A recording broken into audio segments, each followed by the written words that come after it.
"I'm not a facilitator," he said. "Get over it," I said. "We need you." That was the last line of an exchange between myself and the owner of Learning Unlimited, a small consulting firm, in April of 2017. I had recently been elevated to the role of CEO, and we were in a tough spot. We had a shrinking client base, shrinking work due to changes actually in the sector that our client came in. So there was a downturn there. But we had to find ways to continue to serve the clients that we had while we minimized our own expenses. We did not need to pay contractors to come to do work that we could serve internally if we could find someone internally to do it. At this point, Mike was the last person standing. We needed the help, and it was an important moment in our business. Today, I am talking to owners and presidents of small businesses where the owner still works within the business. This relationship between those two people is full of pitfalls, and if you don't get this right, you're going to diminish your effectiveness and the effectiveness of those who look up to both of you. Now, just to set the stage, small business owners often work within their business as the top executive, and they do it just fine. They have the temperament and skill to move people in the right direction and make sure they're getting stuff done. Sometimes, though, owners, and sometimes it's a function of their success, owners get to a place where the business is doing pretty well. They hire someone else to run the business, and they delegate that driver role. The owner may stay on. They may have a title as a chairman or chairperson of the board or just owner, or they just drop in when they want to. But somebody else is supposed to be driving the business. Now, the org chart typically looks like what we see behind you. There's the owner at the top of the chart, and then there's that person who is now supposed to be running the business, and others within the organization report up to that person. Now, I do want to actually give a nod to a resource that I have recently been reading, learning, profiting from, using with my clients. There's a book. It's called Traction. It's written by a fellow named Gino Wickman. It's about 15 years old. It's a great primer on how to run a small business. And one of the great things that they do is that they modify the chart here, not only to show the reporting relationships and the names, but to put in the actual, what they call roles. It's the key responsibilities, the key ways that the person sitting in that chair adds value to the company. And it's so that we can have accountability. So, for example, the owner who is working within the business may have responsibilities for key client relationships, maybe long-term vision, and maybe for particular business results. They're the best. We're a construction firm, and they're the best estimator. They're really good at it, and they still provide that for the company. So, particular business results. Whereas the person who's in the president chair will be responsible for running things according to the business plan, executing on that. Will have overall P&L responsibilities, the one that makes sure that we make money, and have the role of holding others accountable. And there may be a couple others. The list should be short, of course. But that's what it looks like. And of course, under each of the individuals, they'd have their own key responsibilities. And again, great addition by the folks, by Gino Wickman and the book Traction. So get it if you haven't gotten it yet. Now, back to our problem.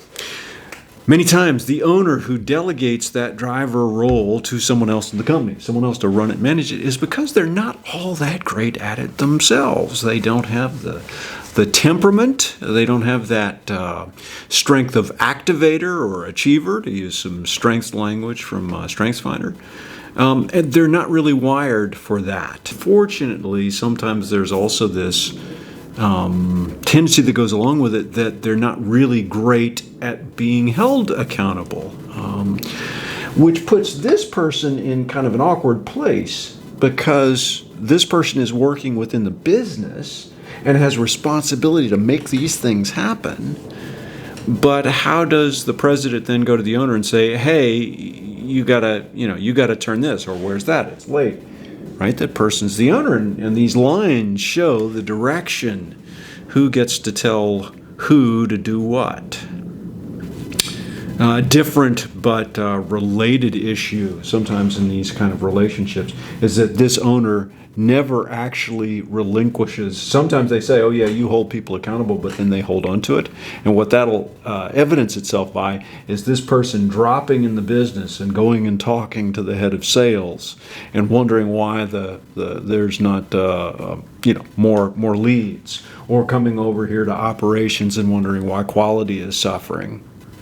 When what that does is it actually undercuts this person, makes their authority moot, makes it so where they can't exercise their role because this person keeps dropping in, and confuses people. This situation resurfaced again this last week in a coaching session. I am coaching the president. The owner in this particular firm is a great businessman, and he's delegated on paper the responsibility of holding others accountable to my client. The problem is, A, the owner is still holding on to that responsibility, that is, of maintaining accountability within the team, and B, doesn't have anyone holding him accountable. That is, he's not really accountable to others. So it's the worst of both worlds, and my client feels stuck. What's the solution? Well, my client needs to have a conversation with the owner, apprise him of the situation and the ways it's holding the business back, and then with the owner's agreement, make one simple change to the org chart. That is, we need to add another box. And that new box is for the owner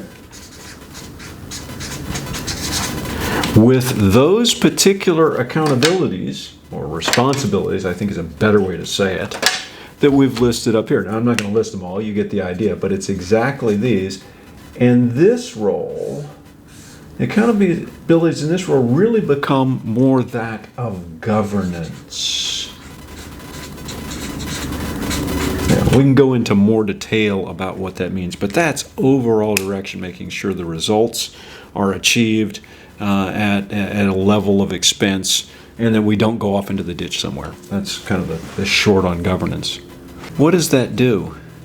Now, what it means is when the owner is working within the business, the owner is now accountable. This person can now look at this person and say, hey, where's your stuff? What owner in his right mind would do this, you ask? Only the ones that actually want healthy dynamics to reign throughout their business, who want everybody within their business to be accountable. This person's example, because they own the business, is huge. If they submit to accountability, if they then show up and have their products due on time, if people can give them that kind of direction, then everybody else will up their game as well, and this person will be empowered to really drive accountability in the rest of the organization. The owner has an out here, right? At any point, what makes this palatable to an owner is that at any point they can say, you know what, wait a second. I'm switching hats. I am putting on my governance hat. And then the owner can say whatever he wants, and all of a sudden now this is the line of authority. The owner can tell the president, this is how we're going to run things here. The wise owner will do that rarely, and will only do so when it's real matters of direction of the company, or somehow something's wrong with this person's management of the organization. This person won't do it, even though it'll be tempting. This person won't do it when they're being asked to produce the work products that they promised. That's just called taking care of your stuff, right?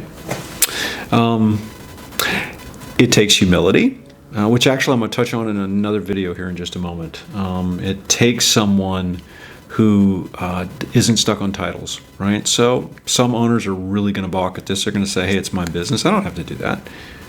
That's right, you don't.